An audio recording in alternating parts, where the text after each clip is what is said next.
લાલો ને લાલો તો યાર જોરદાર જોરદાર. અને હવે તો હિન્દીમાં આવી ગયું. અને હિન્દીમાં પણ કેને કે અલગ જ આનંદ આવે. આખું ભારત ફરી રહ્યા છે, લોકોને મળી રહ્યા છે. પણ બસ એ જ કેને કે લાલો શું કહો હવે યાર. લાલો જે ઓડિયન્સે કીધું અનબિલીવેબલ છે. આ ચમત્કાર છે, મહેનત છે કે શું છે? ચમત્કાર છે વન ટાઈપ ઓફ, પણ મહેનત અરે ચમત્કાર છે. પણ યસ આને હું ચમત્કાર કરીશ, કેમ કે મહેનત તો બધાય કરે. તમે અમારું આ જે ઇન્ટરવ્યુ લ્યો તો તમે મહેનત જ કરો છો, બધા મહેનત કરે છે, પણ એની પર ભગવાન એક પીછું ફેર્યું.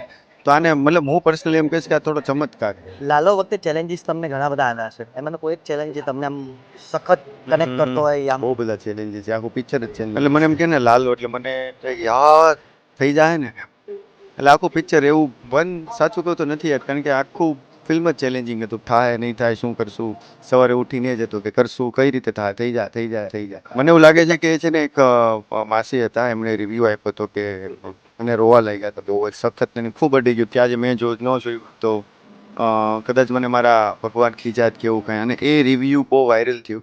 ત્યારથી મને એવું પર્સનલી લાગે છે. ને બીજું છે, મેં મારા ગામમાં જ્યારે બતાવ્યું હતું ફિલ્મ, ત્યારે જે લોકોને ઇમોશન હતા, લોકોના આશીર્વાદ મળ્યા કામમાં, ત્યાંથી એવું લાગે છે કે ફિલ્મ પીક થઈ. તમારા મગજમાં એવો વિચાર આવે કે શહેર કરતા ગામમાં પ્રમોશન કરવું વધારે સારું? નહીં, પણ શહેરમાં જરૂરી છે યાર એવું. એ પણ ગામમાં પણ કરવું જરૂરી છે, જવું જોઈએ. ગુજરાતી દર્શક મિત્રોને શું મેસેજ આપવા માંગો?